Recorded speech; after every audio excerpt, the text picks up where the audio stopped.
Je me trouve en pleine rencontre avec Sylvie Genali, la super nanny. Bonjour. Bonjour. Alors vous êtes ici dans la région pour un tournage. Super Nanny, une émission de télé produite en France, diffusée actuellement sur NT1 et TF1. Une émission qui parle d'une éducatrice qui vient en aide aux parents en difficulté sur le plan de l'éducation des enfants. Mais vous enseignez surtout aux parents les différentes techniques pour éduquer leurs enfants sans les frustrer. C'est plutôt bien résumé, je pense. C'est pas mal résumé du tout, oui, c'est tout à fait ça. J'essaye évidemment de transmettre les messages en fonction également des personnalités auxquelles je suis confrontée, que ce soit aussi bien les enfants que les parents. Est-ce que vous pouvez nous raconter un petit peu votre parcours professionnel ? Je travaille avec les enfants depuis un peu plus de 20 ans maintenant. J'étais gouvernante d'enfants et avec d'autres casquettes comme maternity nurse aussi, et puis gouvernante générale à gérer des équipes dans un autre genre de famille.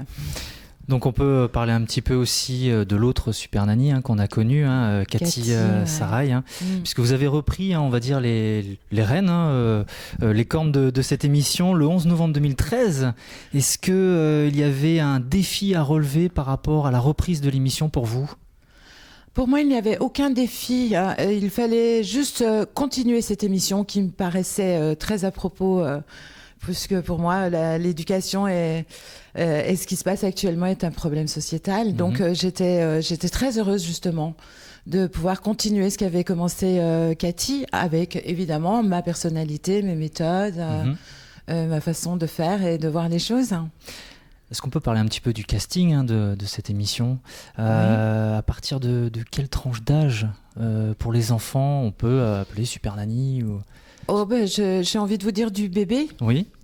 On s'en est aperçu d'ailleurs pour la 50e, tout à fait. où il y a eu une naissance pendant l'épisode. Du bébé, du nourrisson, donc voilà, quand il y a des pré-ados ou des ados dans une fratrie, il est hors de question de refuser une famille parce qu'il y a des adolescents et que nous avons Pascal, Pascal le grand frère et qui s'occupe des ados, et puis Pascal Sautens aussi. Bien sûr. Donc non, en tous les cas, ce n'est pas dans ma philosophie de refuser une famille parce qu'il y a des ados, donc ça peut aller, voilà. Et c'est arrivé que dans une fratrie, on aille de 18, 19, 20 à 4, 5, 6 ans, voilà.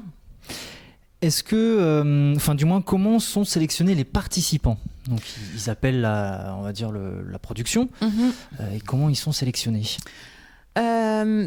Ce n'est pas vraiment une sélection, si je puis dire. Ces gens appellent, on regarde leurs problématiques. Si voilà, ça peut correspondre à quelque chose que moi je peux soigner entre guillemets. En revanche, on demande un avis aussi à un psychologue qui passe voir les familles de façon à s'assurer qu'il n'y ait pas une pathologie, puisque là après c'est hors de mes compétences. Bien sûr. Évidemment. Comment se déroulent alors les phases de tournage ? Il y a plusieurs épisodes, on va dire. Oui, il y a 4 phases, je dirais. Il y a d'abord la phase d'observation où je m'imprègne de ce qui se passe dans les familles, des personnalités également, pour mieux arriver à faire saisir le message, le plus rapidement possible, parce que j'ai peu de temps. Et c'est vrai que c'est un réel challenge à chaque fois parce que je manque de temps. Ensuite, il y a l'action où là, je mets en application ce qu'il faut pour un mieux pour les familles. Et puis après, je les laisse 2 jours tout seuls pour qu'ils prennent confiance en eux, qu'ils se rendent compte qu'ils sont capables. D'accord. Une durée à peu près sur le tournage, c'est quoi ? C'est 10 jours, quelque chose comme ça ? C'est une petite dizaine de jours, oui. D'accord. Est-ce que ça vous est déjà arrivé d'arriver dans une famille et dire « non, je ne peux rien faire ». Non. Non, il y a toujours une solution. Non. Alors ça, c'est même impossible. Sinon, je le dis en amont. Mais une fois que je suis dans la famille, il est impossible pour moi de dire non, on fait marche arrière. Ça, c'est... Non. Non, c'est impossible. Non, je refuse. Des anecdotes, vous devez en avoir quand même sur toutes ces années. Oui, bien sûr, il y en a plein, il y en a plein. C'est surtout avec les enfants où c'est parfois émouvant. Ils ont parfois des phrasés qui sont juste incroyables. Et puis, euh, je crois que ce qui me fait le plus rire à chaque fois, pardon, ce qui me fait le plus rire à chaque fois, c'est surtout lorsqu'ils veulent venir en vacances à la maison. Mhm. Et ça, évidemment, ce n'est pas tout à fait possible. Donc voilà, c'est difficile de leur dire non à ces petits, mais parce que voilà, on n'a pas envie forcément de se quitter, ni avec les parents, particulièrement les mamans. Donc on donne un ton d'humour à tout ça. J'ai beaucoup d'humour et j'essaie justement de dédramatiser un certain nombre de choses et puis de passer beaucoup par le jeu et les blagues, même au niveau de l'éducation. Est-ce que vous gardez contact avec eux après le tournage? Oui. Certains, je pense, oui. Non, tout le monde, s'ils le veulent, ils peuvent me contacter quand ils le souhaitent. Je laisse mes coordonnées téléphoniques et puis nous avons les réseaux sociaux également.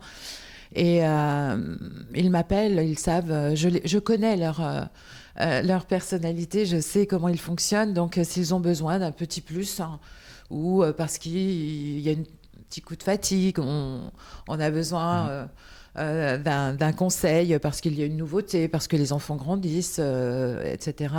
Je réponds, bien sûr. Il y a un suivi quand même après l'émission Il peut y avoir un suivi psychologique. Ça peut arriver, oui, que moi je le recommande. D'accord. Que je dise, je pense que ce petit a besoin d'un suivi psychologique, ou maman, ou papa, ou familial également, justement pour affiner tout ça. D'accord. Ça arrive que je recommande effectivement un suivi.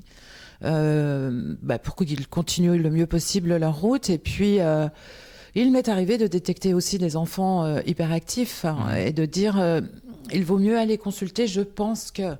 D'accord. Et ça s'est avéré effectivement que voilà, j'en ai eu 4 comme ça et ils étaient effectivement hyperactifs. Donc c'est une autre façon de travailler.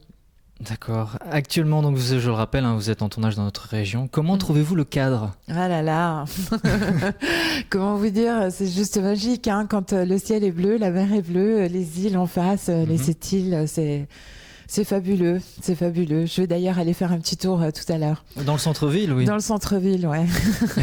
Vous connaissiez déjà la Bretagne? Oui, nous avons pas mal tourné en Bretagne. Par contre, c'est la première fois ici sur le Trégor, en tout cas. Absolument, ouais. Vous êtes également ambassadrice de l'association Guéris d'un cancer qui œuvre pour la recherche et les conditions hospitalières pour les enfants atteints d'un cancer ou d'une leucémie. Quel message vous voulez faire passer justement avec cette association? J'ai été sollicitée par beaucoup d'associations, mais celle-ci étant extrêmement positive, parlant d'espoir. La famille d'ailleurs la famille Schneider qui a créé cette association a été touchée par la maladie. Eric Schneider était condamné. Et finalement, aujourd'hui, chose que j'ai découverte, on peut parler de guérison de cancer. On ne parle plus de rémission. Donc ça, c'est un progrès fantastique. Et quelques années après, ils ont découvert aussi une tumeur au cerveau à leur petit garçon, qui aujourd'hui est en rémission. Donc cette association me ravit parce qu'on parle d'espoir. Il ne faut pas associer forcément le mot cancer, leucémie, à une issue fatale. Beaucoup d'enfants s'en sortent. Donc c'est un message d'espoir. Il ne faut pas que les familles soient désespérées. L'association aussi, Laure Schneider, fait beaucoup. Quand les familles nous contactent, ou la contactent en particulier, pour avoir un deuxième avis dans un grand centre qui s'appelle Gustave Roussy, dans la région parisienne, où parfois un deuxième avis remet le sourire aux parents parce que c'est pas si dramatique que ça. Donc on fait beaucoup de choses, beaucoup d'événements. Moi j'essaye en tous les cas au travers de cette notoriété d'emmener les enfants et les familles voir un petit peu comment se passe un plateau. Je les ai emmenés pas mal de fois à The Voice Kids, à The Voice tout court, des grands. Je vais aussi faire des visites dans les hôpitaux. On prépare des goûters pour les enfants. Et puis ils sont contents de me voir, donc je passe de bons moments avec eux. Voilà, mais bon, le message de cette association pour moi est juste tellement positif que ça me tient vraiment à cœur. C'est indissociable d'aujourd'hui de Sylvie et de Super Nanny pour moi. Donc pour faire un don, pour plus d'informations, www.guéritducancer.org. Exactement, merci. Un petit message peut-être aux futurs parents qui vont regarder prochainement Super Nanny et qui voudraient bien, on va dire, élever leurs enfants ou bien les cadrer. Quel message vous pouvez faire par rapport à ça ? Je crois que le meilleur message que je puisse faire passer est ne paniquez pas. Sachez leur dire non. Dire non à un enfant n'est pas forcément être méchant. Il ne faut pas confondre l'autorité et la fermeté quand il le faut avec la méchanceté. Ça n'a absolument rien à voir. Il faut des limites à un enfant. Il a besoin. Ça le sécurise. Il se sent justement grandir. Il sent qu'on s'occupe de lui réellement. Et puis surtout, beaucoup de démonstrations affectives et passer du temps. Je crois que pour moi, ce sont les 3 principaux messages. Un beau message en tout cas que vous passez dans Super Nanny, ça c'est sûr. Donc on vous retrouve bien sûr sur NT1 le vendredi à 20h55, sur TF1 le samedi à 16h05, également en replay sur le mytf1.fr et on peut également vous suivre sur les réseaux sociaux Facebook et Twitter. Tout à fait. Merci en tout cas d'avoir répondu à notre invitation et merci pour cette rencontre. Merci à vous. Merci beaucoup.